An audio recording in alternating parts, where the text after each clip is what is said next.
Nous retrouvons à présent le journaliste Martin Boudot, l'un des auteurs de la série documentaire Planet Killers, une plongée inédite dans l'unité des crimes environnementaux d'Interpol. Bonjour, merci d'être avec nous. Planet Killers, c'est le nom de votre série documentaire. Quel en est le principe? Expliquez-nous. Nous avons réussi à avoir accès à l'unité environnementale, l'unité de lutte contre la criminalité environnementale d'Interpol. Et on a pu suivre leur travail pendant près de 2 ans. L'idée, c'est de raconter la traque de criminels les plus recherchés pour des crimes environnementaux autour du monde.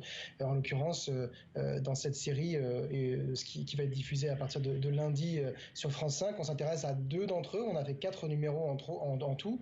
Un Français recherché pour des escroqueries liées à la fraude des quotas carbone, un Kenyan recherché pour trafic d'ivoire, un Indien recherché pour déforestation, et puis également un Chinois, un monsieur qui s'appelle Jun Changwu, qui est recherché pour pêche illégale en lien avec les narcos au Mexique.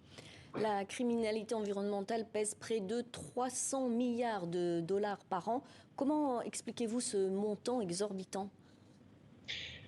La criminalité environnementale, c'est à peu de choses près le crime parfait. C'est celui qui rapporte le plus et qui condamne le moins. Donc il est normal que les réseaux mafieux classiques s'engouffrent dans une nouvelle opportunité. Il faut savoir que, par exemple, le trafic de totoaba, qui est un poisson que l'on trouve uniquement au large du Mexique, rapporte 50 000 € le kilo. Donc c'est plus que de la cocaïne, ou en tout cas sur les mêmes niveaux, et avec beaucoup moins de risques. Donc vous avez des mafieux, vous avez des réseaux qui, dans le monde, s'engouffrent dans cette nouvelle aubaine financière. Alors vous l'avez dit au début de cet entretien, les 2 premiers numéros seront diffusés dès lundi sur la chaîne France 5 et vous pourrez les consulter sur le site de la chaîne. Alors avant de poursuivre cet entretien, je vous propose de regarder un extrait du Parrain des océans qui parle du trafic de totoaba, un poisson en voie de disparition et qui vit dans les eaux mexicaines. La vessie de totoaba est utilisée dans la médecine traditionnelle chinoise et aurait des vertus aphrodisiaques. Nous appelons le totoaba la cocaïne de la mer, car 1 kilo de ce poisson vaut bien plus qu'1 kilo de cocaïne.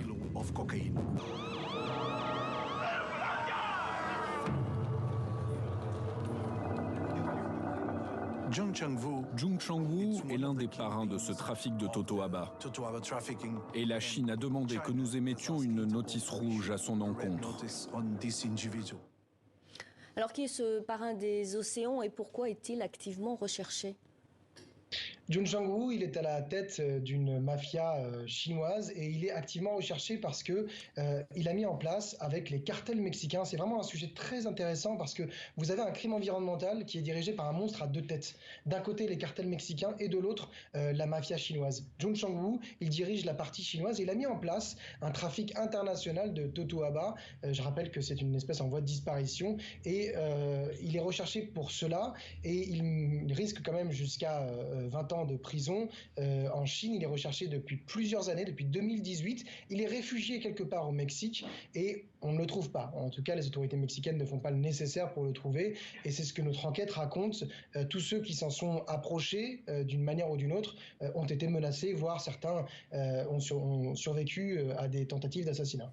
C'est donc un trafic qui donne lieu à des revenus et une violence digne des cartels de la drogue, vous diriez ? Absolument, absolument, c'est exactement le cas. Aujourd'hui, vous avez des assassinats, des enlèvements. Pour vous donner un ordre d'idée, le totoaba, ce poisson, il va être découpé, puis il va être caché à côté de la viande de chien. Ils vont tuer des chiens pour les mettre avec le totoaba pour passer les frontières, parce que lorsqu'il y a de la viande de chien, eh bien les chiens renifleurs, les chiens des policiers ne vont pas réussir à détecter le totoaba. Donc vous avez vraiment des process de cartels, de grands réseaux mafieux qui s'engouffrent dans cette criminalité environnementale et en l'occurrence dans le trafic de totoaba qui est une pêche illégale. Et le 2e épisode de votre série a pour titre Le bourreau des forêts. C'est sur le trafic en Asie du bois de santal rouge. Est-ce que vous pourriez nous en dire plus ?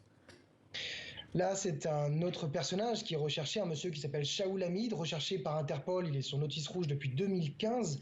Il est inatteignable, on ne sait pas où il est. Alors nous, on a réussi à retrouver sa famille du côté de Dubaï. On pense qu'il est à Dubaï. Pour l'instant, il n'est pas extradable. Lui, il est accusé d'avoir déforesté 95% d'une espèce qui ne pousse que en Inde. C'est une espèce de bois de santal rouge. Et cette espèce-là est en grande voie de disparition. Il ne reste plus que 5%. Et les gardes forestiers sur place se livrent à une vraie guerre entre les hommes de Shaoul Hamid et eux-mêmes. Et c'est vraiment un trafic sanglant, malheureusement sanglant comme le trafic de bois rouge. Et pour réaliser Planet Killers, vous avez travaillé pendant près de 2 ans avec Interpol, vous avez suivi leurs opérations à travers le monde. Alors pourquoi est-ce si difficile d'arrêter ces criminels environnementaux ? Pour plusieurs raisons. La première, c'est qu'ils se cachent souvent dans des pays qui ne facilitent pas l'extradition. Ils ne choisissent pas leur pays de refuge par hasard. Quand Shaoul Hamid est à Dubaï, il sait pertinemment que Dubaï n'extrade pas facilement les personnes sur son territoire, surtout quand il y a beaucoup d'argent en jeu. La seconde, c'est qu'ils ont des relais locaux, des relais de corruption. C'est ce qu'on va montrer dans le documentaire sur le parrain des océans au Mexique. Il y a une corruption locale, endémique, qui est très connue, très documentée et qui va permettre une meilleure protection. En réalité, ils ne sont pas recherchés, pas suffisamment par les pays dans lesquels aujourd'hui ils sont réfugiés et c'est l'une des grandes raisons de ce pourquoi ils sont encore en fuite aujourd'hui. Et une dernière question rapidement, quelles sont les conséquences de leurs crimes sur notre planète, l'impact environnemental ? L'impact est multiple en fonction du crime environnemental. Le totoaba, il est sur le point d'être rayé des espèces de la Terre. 95% d'un bois qui n'existe plus. Quand on s'est intéressé à un Kenyan recherché pour trafic d'ivoire, il y avait plus de 300 000 éléphants avant, il en reste plus que 40 000 aujourd'hui dans certaines régions. Donc l'effet, il est multiple. Ce qui est évident, c'est qu'aujourd'hui, les polices du monde entier commencent à prendre la mesure de l'impact réel et de la gravité de ces crimes sur le monde et sur notre environnement. Merci beaucoup Martin Baudot pour cet entretien. Je rappelle que vous êtes l'un des auteurs de la série documentaire Planet Killers et que les 2 premiers numéros seront diffusés dès lundi sur la chaîne France 5 et vous pourrez les consulter sur le site de la chaîne. Merci pour cet entretien.